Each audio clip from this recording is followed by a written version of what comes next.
Hello, everyone. I'm Sherry Rolfing, your host of the ACAP Member Engagement and Retention Showcase.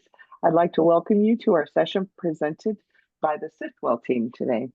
But before I turn it over, I have a few housekeeping items. This session, along with all ACAP calls and webinars, will be held in accordance with ACAP antitrust guidelines. These guidelines can be viewed on our website. We will record today's call and will post it and the slide deck on the Showcase website. Always remember, if your plan is seeking services, just check out our list of preferred vendors, like Siftwell. Look at the top of our homepage and click on the preferred vendors link. You can also post a note or even an RFP on the preferred vendor connection portal. During today's session, you can ask a question at any time by clicking on the Q&A icon in your Zoom window and then type in your question. Now I'll pass it over to Trey to get us started. Great. Thank you, Sherry. Thanks for the warm welcome, and a huge thank you to everybody tuning in today. We're really excited to be joined by both Dana and Sean, who will introduce themselves in just a minute. Today's conversation is going to be about growth, retention, and several other categories, and we're going to go through the details of that. The first thing I do want to mention, though, today's discussion is not about dashboards. It's not about analytics. It's about getting results. And that's what you're going to hear from both Dana and Sean as we work through the conversation. We also have Renee with us. Again, she'll introduce herself in a minute and talk a little bit about how we get to action and move from just analytics to getting the results that our plan partners are looking for. So just wanted to frame up the conversation a little bit. The other thing I would want to say is that, we really like for these to be as conversational as possible. I know given this format, that's not exactly how it's going to unfold, but my strong encouragement is as you think of things, have questions throughout our discussion today, that please, as Sherry mentioned, get them into the chat. We'd love to address those because at the end of the day, this conversation is for you all that are dialing in. So again, thank you for dialing in. So why don't we go to start with introductions? And Renee, why don't you start and we'll just go right to left. So Renee, Dana, Sean. Sure. Thanks, Trey. So my name is Renee Malone. Once again, just thank you all for joining today and taking the time to go over this with us. But my background, I'm an ER nurse by trade with a variety of clinical and operational roles within healthcare systems as well as digital health providers. So at Sifwell, I help lead our customer success, and it truly is leading our customers to real success. So excited to be able to do this work together with our amazing partners, Dana and Sean. So I will pass it over to Dana next.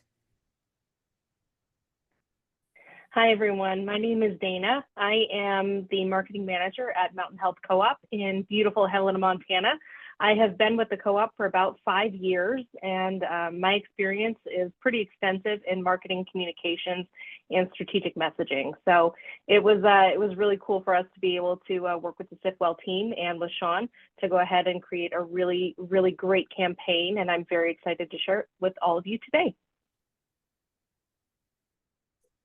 Hi, Sean Nichols here. I have my own marketing agency.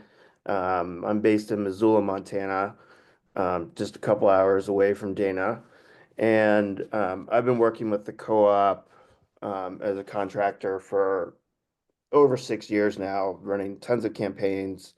Once Dana came on board, really working hand in hand on digital campaigns, billboards, radio advertising, website updates.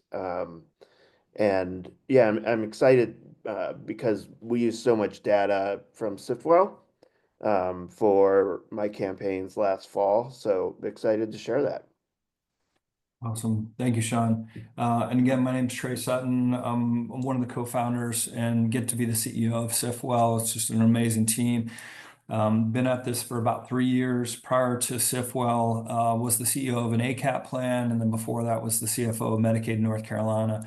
So been in and around the Medicaid, Medicare marketplace space for a long time, and had the great fortune of leading an ACAP plan. What I discovered was that in my roles as CFO and CEO, I often didn't have the tool sets that I wanted. And so we spent the last couple of years building exactly that for the ACAP space in particular. So many of our clients are ACAP plans.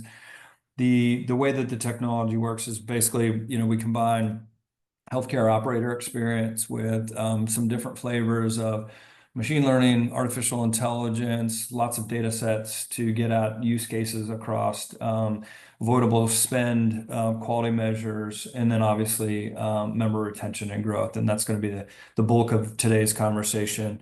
Wanted to just get into it, with that as a backdrop for how SIPWell works. Dana, really would love for you to frame up what we did together, the goals of the campaign. So I'll turn it over to you to frame some of that up. Great.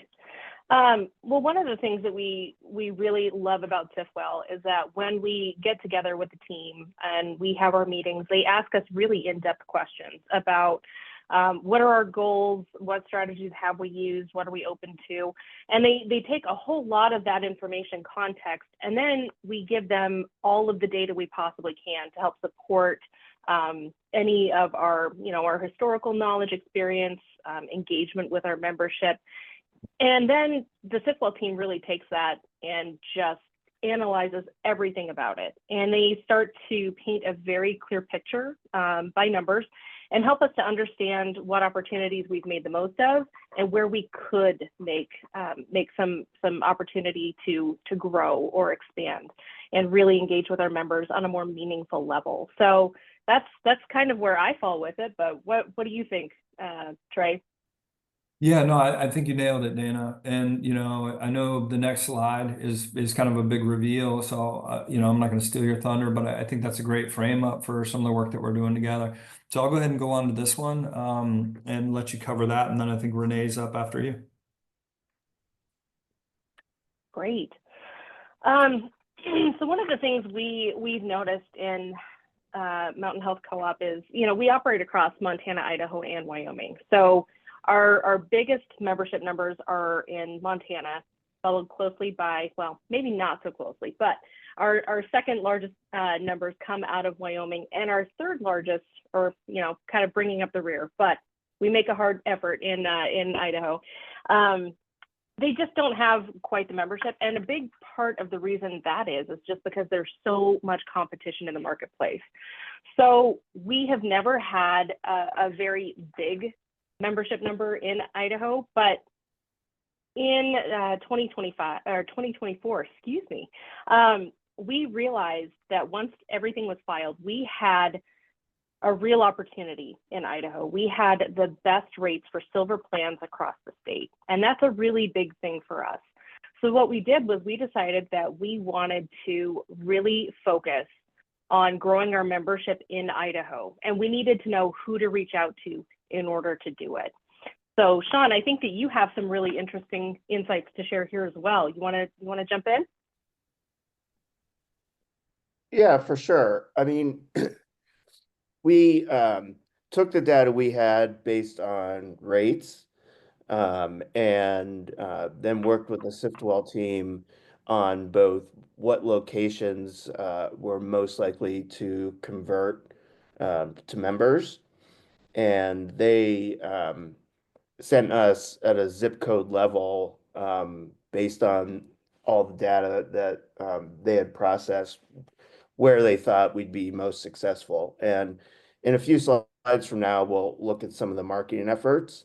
But the ability to drop a pin in a digital ad on a specific zip code, knowing that the plans were good, the rates were competitive, and they were not only more likely to convert to a member, but stick around, was super helpful. And you can see the results here in terms of the return on spend and just the overall growth.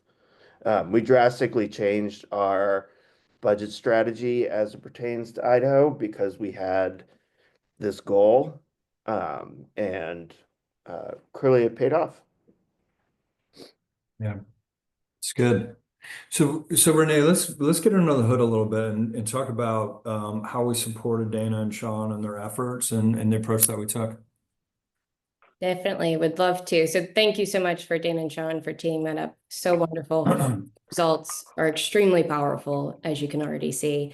And so now we're going to kind of walk through how we actually got there. Because 243% of growth and 1.6 million in premium doesn't just happen overnight, of course. So that kind of return definitely comes from deliberate precision-based solutions, followed by extremely strong action from the team. So we're going to talk a little bit more about how Sifwell is building on it as well. So we built a strong foundation with these insights, starting with data twinning. This is where we take Mountain Health's actual member data.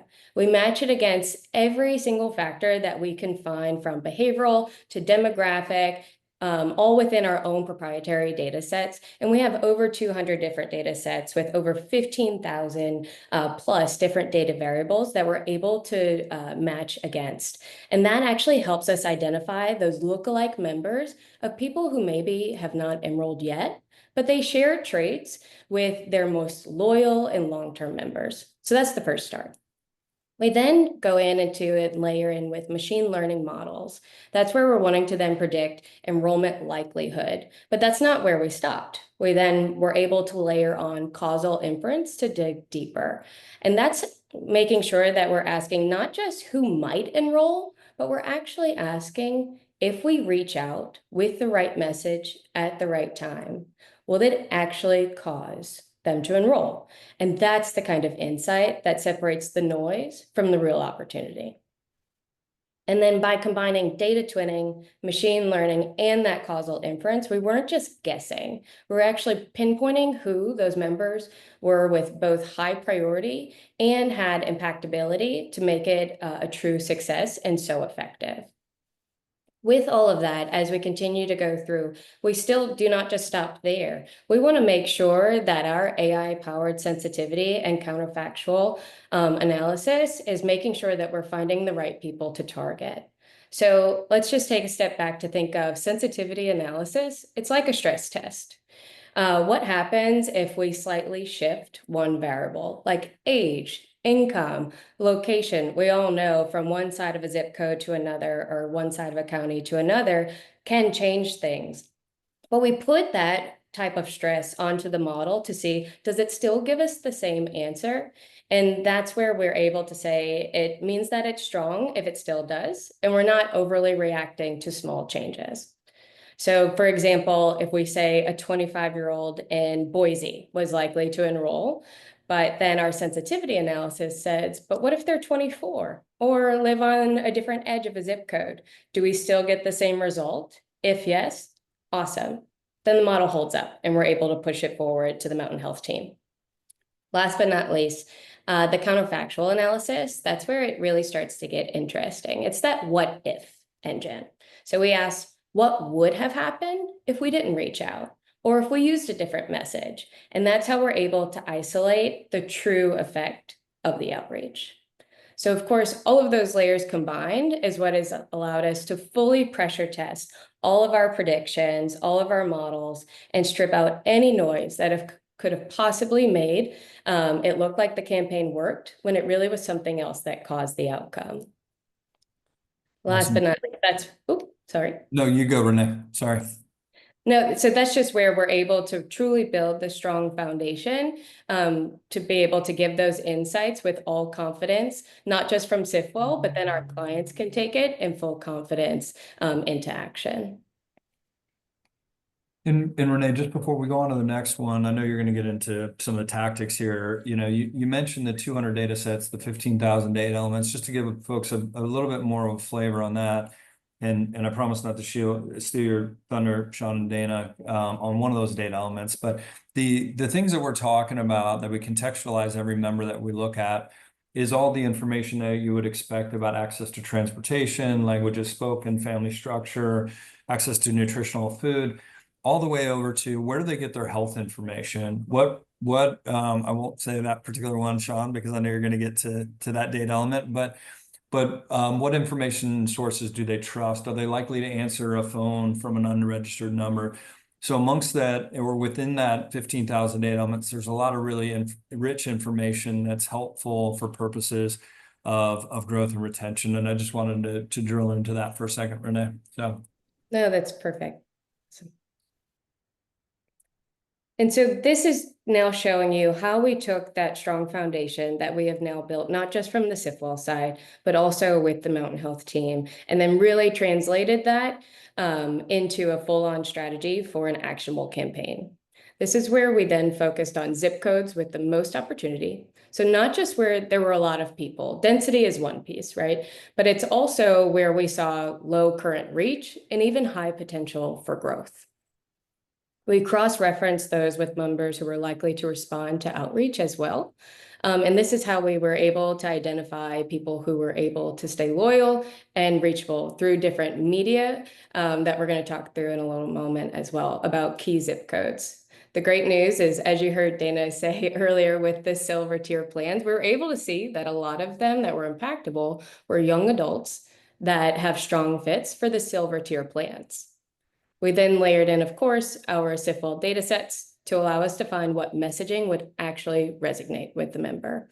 And all of those is where we're thinking about how the members think, behave, and even engage with different media, because that's where we're starting to see the impact start to dive into.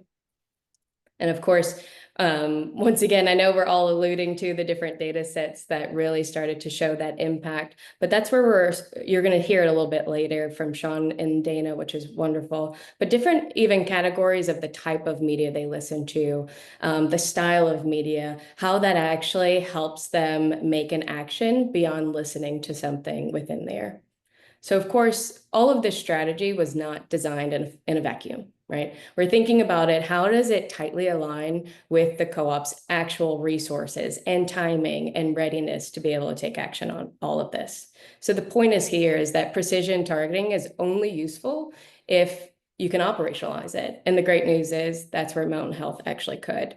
And so I'm going to actually turn it back over to Sean and Dana. Now that we've defined the who and the where and the what, we're going to talk through how we actually brought this all to life.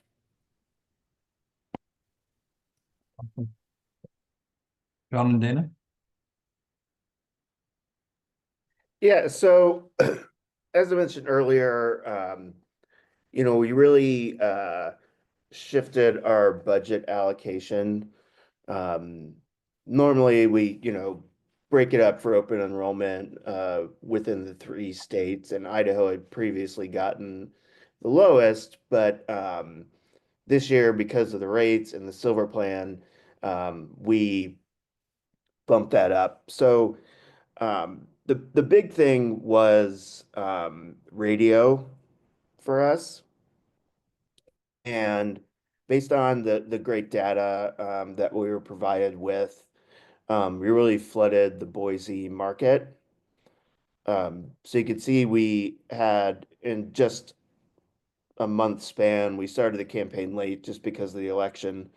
But you can see we had 7,000 spots aired in that market, 2 million impressions. And we also got a lot of bonus messaging just because we're great partners with the people that we buy the ads from. But you can see down there at the bottom, 41% of the marketing budget was committed to Idaho, when last year that number would have looked like 20%. And you see up top right, just the areas we split evenly, almost evenly based on the data. The timing was very strategic in terms of, we started on the 11th of November, went hard, paused over Thanksgiving, and then did a final push in December for the late shoppers. And just a quick note on timing as well. Idaho does have its own marketplace, so they're not on the same timeline as healthcare.gov and the rest of open enrollment. So their open enrollment starts October 15th and closes December 15th. So it's a pretty big thing that we waited that long to go ahead and really push our campaign and really hit the airwaves very hard. So we also looked at when our historical enrollments occurred, and we have found that our our members tend to be late shoppers. So really pushing that November 11th through December 15th was a big thing. Yeah, I think that's a great point, Dana. We talked about this long and hard when we were planning in terms of optimizing the dollars. So in addition to Dana's point about when we look back and saw when people were most likely to enroll, and also realizing that radio rates between October 15th and the election were going to be much higher, and there was going to be a lot of noise. We just made the strategic decision and did this thoughtfully rather than just running a blanket campaign from, 10:15 to 12:15. Yeah, and building on that point, and we're going to get into it on the next one, Sean and Dana. I mean, the other thing that came out of our work together was some of the consumer behaviors and where to find these people in the virtual world or in the airwaves and in the real world even. And I think that was another very impactful part of this campaign. So I can advance to that if you two are ready. Yep. Awesome. Okay. All right. So Sean and Dana, this is your masterpiece. That's your ad. So you want to intro it first, or you want me to just run it? Go ahead. All right, here we go. Life can be a rodeo. Don't let health coverage toss you. Ride smoothly with Mountain Health Co-op, proudly serving the Boise area with low-cost, dependable health insurance. Thanks to tax credits, our most popular plans start at $0 for signature benefits like 0 out-of-pocket costs on many medications, preventive care coverage, plus access to local health centers. Open enrollment ends soon. Saddle up and get enrolled by visiting mountainhealth.coop. When it comes to health coverage, this isn't our first rodeo. So the reason I asked the CIFO folks to play that was because when Trey earlier was talking about demographics and all the variables in terms of the folks that we're targeting, what they're interested in, ages, interests, it was highlighted that the people in the Boise area are very into the rodeo. And so that's why for this specific ad, we really tailored the messaging to the people we were trying to reach. And that is information that we wouldn't have had without Siftwell's input and analysis. So I just wanted to highlight that one. You can see some of these other ads obviously pushing the urgency of the deadline. Our biggest thing from a marketing standpoint for us is highlighting the signature benefits. That's what you see in the bullets there. But we were just really proud of using the data to then not only know where we're targeting, but also what sort of messaging we need to use. Right. Yeah, and Sean, just to zoom out, today's the work that we did together. For folks listening in, rodeo happened to be the thing in this instance that we observed inside the consumer behaviors and followership, et cetera. But this exact approach that Sean and Dana have employed, plus the data, it's applicable to multiple lines of business. It could be commercial, Medicare, Medicaid, marketplace, at least Medicaid if it's in competitive geography. But also, the rodeo was one of the things that we picked up on consumer preferences for the targeted geographies that Dana and Sean were going after. This could have easily been about cycling, motorsports, any number of different consumer behaviors. And the opportunity in this instance was to be at the rodeos, have an ad that was catered. But you can imagine the various applications where you've actually got influencers that are aligned with the members that you're trying to grow. And so a lot of applications for the techniques and data that we're talking about here. So. Yeah, and I will just add that you know, the case study here is on the radio spend because we were aggressive there, but we also invested digitally on the Meta platforms and also on Google Ads and replicated this sort of messaging.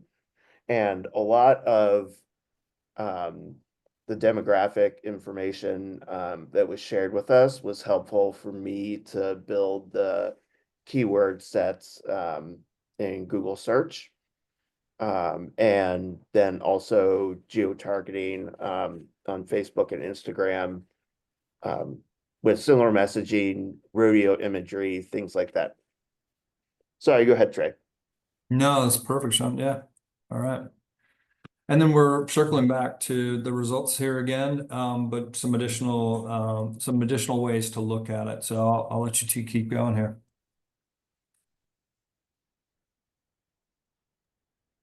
Yeah, so I think to me, the most important metric here, obviously outside of the 243% growth in Idaho enrollment, is the top bullet on the right, in terms of how many of the new members came from the zip codes that SIFTwell delivered to us. You know, different than our campaigns in Montana, we were never going to go statewide in Idaho, so that's why this project and partnership was so important. And to see that, I mean, it's 94% came from what they identified, and those were all hit with radio ads, loaded into Meta, loaded into Google, and you know, to see a 30x ROI based on our marketing spend, I think was incredible. I think the one key thing to note in the bottom right is, you know, there's that huge spike in January. Even though open enrollment in Idaho ends in the middle of December, but that number is just based on when people actually effectuate.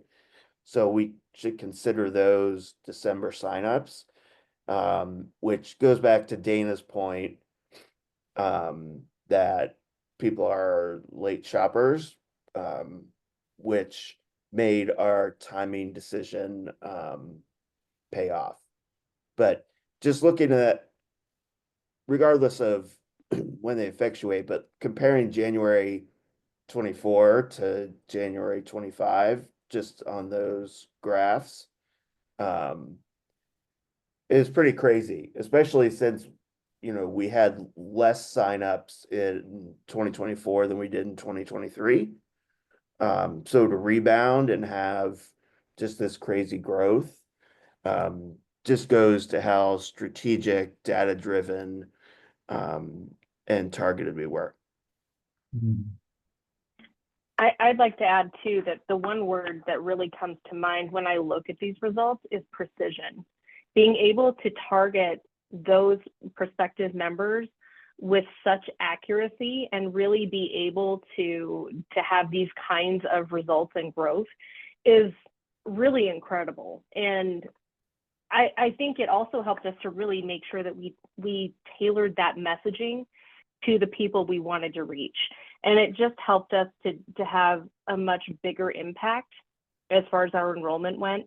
And that was really, really incredible to see. And it was all a result of the context that we were able to provide the SIFTwell team, the data that they analyzed, and the way that they were able to really identify that target market and that very specific population that's really focused in on rodeo, you know, egg activities, all of that. It was just incredible.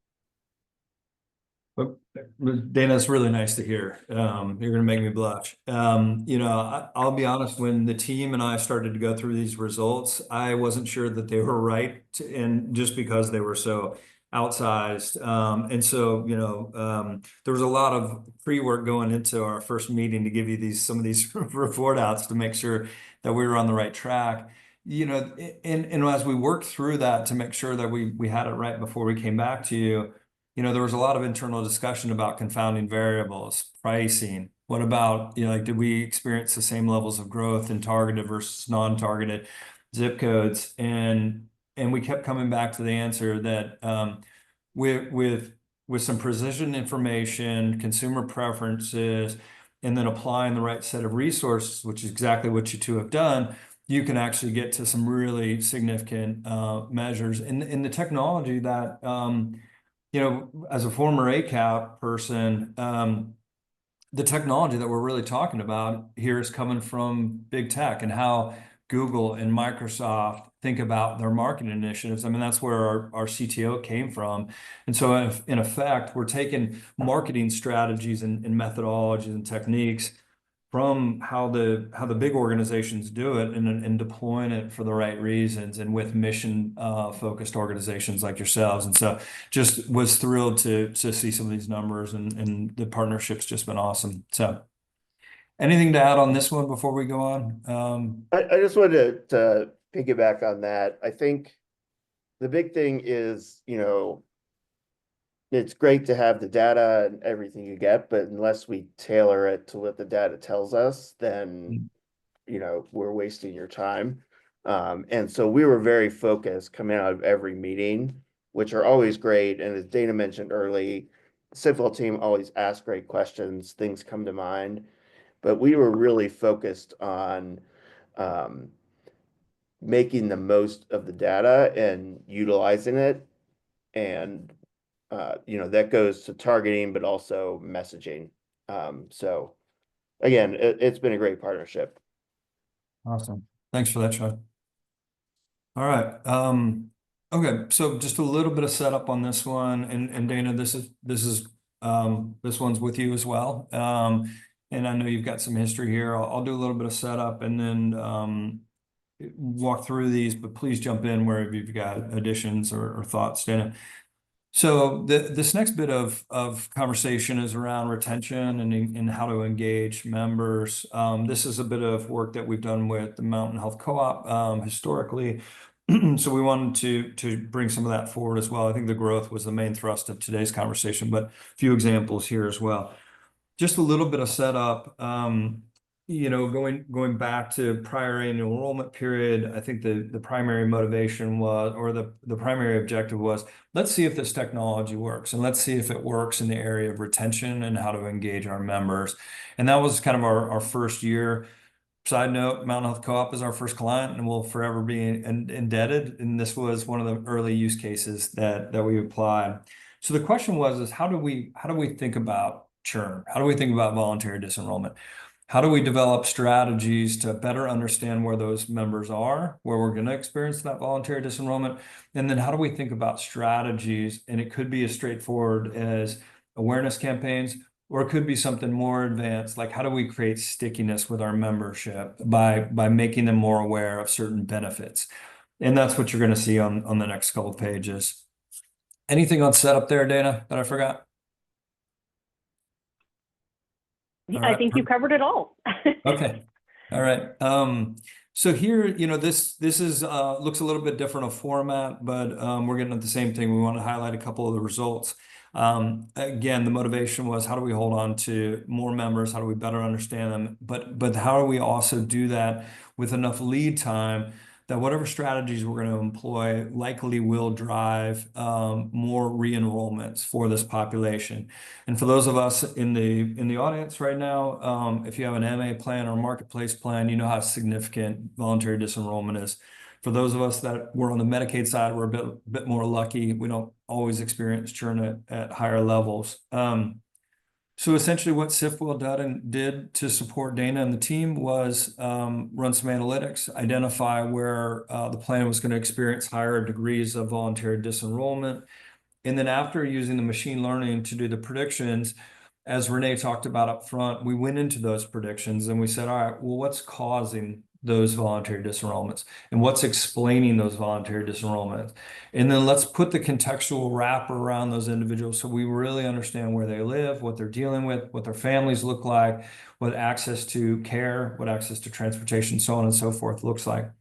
And as a function of all that work together, Dana and her team deployed a series of strategies. One was more of a broad reach campaigns and the primary channels there. And I feel like, Dana, I'm talking about your work here, so please jump in. But the primary channels here were more AdWords, Facebook, and some other traditional, but with a highly targeted strategy to go after those individuals. The second targeting approach, which is highlighted on the right-hand side, was how do we think about specific pockets of individuals where we're identifying strategies to drive stickiness. And to pull back the curtain a little bit on SiftWell's technology is essentially what we do is we go back in time and we simulate randomized controlled trials. We look for groups of individuals that are identical in every meaningful way, but some portion of that cohort got a support service, intervention, or a message. And as a function of that, they had a different behavior pattern post-intervention or post-engagement. Then what we do is we take those data twins forward in time and find all the live triplets, and we can match those to the interventions that were beneficial to the data twins historically. What I mean to say is we're running randomized controlled trials to identify specific strategies to drive to some endpoint. In this case, it was re-enrollment. And what we discovered about this group of individuals is if we can get them connected to dental and vision benefits, it was going to create an additional layer of stickiness. And that's exactly what Mountain Health Co-op did to drive that stickiness. Dana and Sean, any more context there? Yeah, I just wanted to highlight, I don't know if everyone on the call knows this, but at Mountain Health Co-op, we have that line of signature benefits that Sean was talking about earlier. So that's a line of benefits that are available to our individual and group members, regardless of their plan. So we have things like a dental and vision exam reimbursement so that our, whether or not our members have dental and vision coverage, those ancillary plans, they can still go get their annual checkup. We have a home health assessment that we will pay a member $50 to complete as an incentive. We have a travel benefit that we push for members. So if they have to travel to get specialized care, we will help to cover that and make sure that they can do it without totally upsetting their financial security. So we have a whole line of those things. I think we also added recently a $0 mental health visit for the year. So we'll cover your first mental health visit for your plan year, just to make sure that you're taking care of yourself. So we do have that line of benefits, and it's something that we just feel really complements any of the preventive care benefits that appear in our plans. So it's something that we really want to make sure that our members have access to and are aware of. So thank you, Trey, for mentioning those. Yeah, I would also just point out, Dana does a great job at organizing our monthly outreach campaigns. So in addition to Google and Facebook, we also have themed campaigns each month to members that are postcards and then also emails that are tailored to the signature benefits. So Mental Health Awareness Month, we're going to do something focused on that benefit. We have our favorite tagline, Protect Your Peepers, which is focused on the eye exam reimbursement.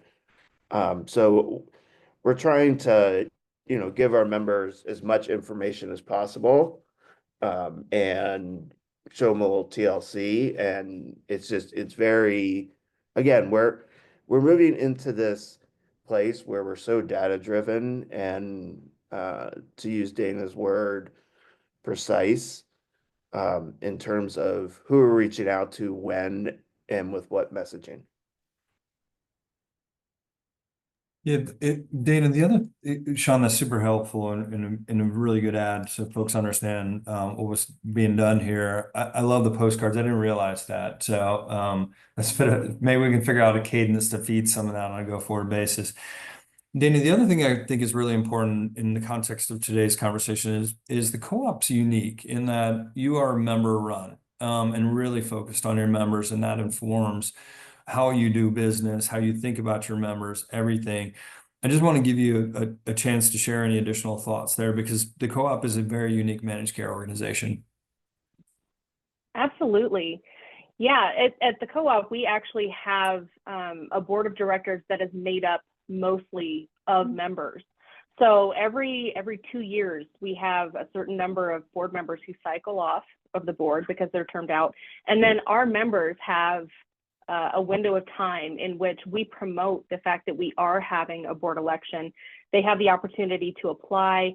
Our board puts together its own committee in order to review those applications, interview all of the candidates, and really select high quality folks to be up on the ballot to fill those open seats. So it is really incredible to see it in action and just to see how invested our members are in the way that we operate. So it is very fun. And Trey, I'm just going to show you really quickly.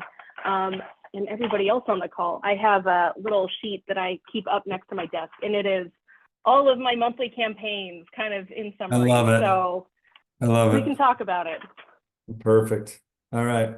Looks like we might have an agenda item for our next meeting. So good. All right. So what we want to do is just go into what this actually looks like for our clients and what it looked like for Mount Health Co-op at the time. Essentially what you're seeing here is the output from some of the work that we did together. These bubbles, by the way, we're not drawing bubbles around members arbitrarily. These bubbles are actually born out of the things that are driving disenrollment, re-enrollment, growth, adherence to quality measures, growth in cost, whatever it is. These are explainable or causal factors that are naturally clustering these individuals together, rather than simply saying, hey, I've got a demo over here. It's 18 to 24-year-olds that happen to live in this zip code. I'm going to draw a circle around them. No, instead, this is driven from what is driving or causing the individuals to end up in a particular bucket. And so that's an important thing. So in this case, that thing that we drew a circle around, folks, was reminder of available dental and vision benefits. Again, we saw this relationship between people that use those covered benefits and whether or not they stuck around. And so we really drilled into that particular cohort.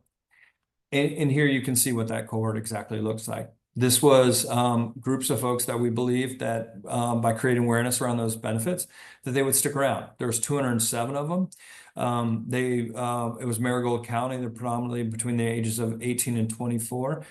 And then you can see a bunch of other information about their average PMPM, whether they have cell phones, when's the last time they went to outpatient, what their levels of employment look like, and diagnosis. And so these were all statistically significant enough bits of information that naturally clustered these individuals together. And so Dana and Sean and the rest of the team went after this group to build awareness around vision and dental benefits, and it worked. Amongst this cohort, we saw a 14% lift in renewals and a 15% increase in preventative service. That was kind of a knock-on benefit. That was something that we observed after the fact. Amongst the 14% lift in renewals, the plan did experience a 13% lift in member premiums. So positive news all the way around. We're holding on to members. We're holding on to those rates. And we're also seeing flow through on the preventative care side. And so it's kind of a win-win-win that we were glad to be part of. And then here's a little bit more information on the preventative care side. The only one that we had a question mark about when we looked at it was ED services. We did see a lift in ED services. But when you drill into that geographically, those were some very rural areas where that might be the only available services for those individuals. So, but other than that, I think we were collectively pleased with the work that came out of this. So, Renee, I think you're back up. But before you go, Dana and Sean, I just went through you all's work. What did I forget in that piece or that part? I don't think you forgot anything for sure. That was really thorough. Thank you. But I just want to re-highlight when you look at that chart in terms of the services that people are using, that really aligns with the themes of our monthly campaigns. So it was affirming when we were going through the slides, just to see that the stuff that Dana and I are pushing out there, and we're doing on a regular basis is driving usage, and people are paying attention. And, we've been tracking QR code redemptions, email open rates, and everything is up year over year. So that's just a great data point to see. Yeah. Yeah, and just really quickly, in line with what Sean was saying, it's really fascinating to look at the engagement of our membership and the way that they're engaging with or interacting with the information that we're sending them. I keep an eye on our open rate for our emails, and I watch it very closely. One thing that I am absolutely thrilled with is the fact that we're doing a lot of things right.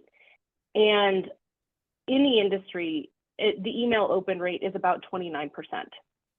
And that's pretty good. But what I love to see in our email platform is that we actually have about a 55% open rate. And that's because we're doing a lot of targeting and a lot of very specific messaging. And it was really cool to start this process with SiftWell, knowing that there were a lot of things that we were doing pretty well. But working with SiftWell has really helped to open our eyes to where we can do things better, how we can target our different demographics and markets much more effectively. And it's really created a lot of opportunity for us to look at this whole process of how we're retaining membership and how we're trying to recruit membership and how we can do it better. And it's been such an incredible journey, and it's one that we have really enjoyed. Awesome. I appreciate you both adding that. Whenever I go through some of this work and I'm the speaker, I always feel a little uncomfortable because at the end of the day, you are all the ones doing the hard work. So hopefully I was a decent ambassador for some of the work you all are doing. And as a side, I don't know if I've told you this, this. Pegasus, the reason that we ended up with the Pegasus logo is because that was the creature that helped heroes achieve their mission. And that's why SiftWell uses the Pegasus. So that's how we kind of think of ourselves, coming behind ClinOps teams, engagement teams, risk, whatever function within a managed care organization. We think about our role and support. And so I appreciate you all bringing that additionally to light. So Renee, tell us how you do your magic and working with Dana and Sean and the rest of our clients. Well, my magic only works because they are so magical to work with. That's the great beauty of it. But Dana, thanks so much for teeing up the journey keyword so well, because definitely one thing we've done wonderful together is go on this journey together, right? It's a true partnership, and that's what I absolutely love of how we've built it out. So just to kind of give you a high level view of how we actually work with our client partners at SiftWell. So of course, as I said before, I lead our customer success, and my main focus is to make sure that everything we deliver fits into your reality. It's not, as former operators in clinical experience, it's not learning another tool and then trying to put training towards it. It's really something that you can take and integrate it into any format within your processes. So that's what we were able to do with all of the great work that we just talked through so far today. And so they were able to, at Mountain Health, take all of those targeting precision efforts, directly plug it into their existing workflows. And then from there, that's how then the marketing teams were able to act quickly and confidently within that. And that's the key part of our model is fit. We don't expect clients to change how they work. We want to change our solutions to make sure that they fit into your work. And so as you can see here, the way that we actually love to implement and execute together is really highlighting the value of our partnership, because we make sure that it is intentional, that it is deliberate, because that type of reality, it's not a nice to have, it's the difference between just insights and actual impact. So at SiftWell, we bring a variety of experience to the table.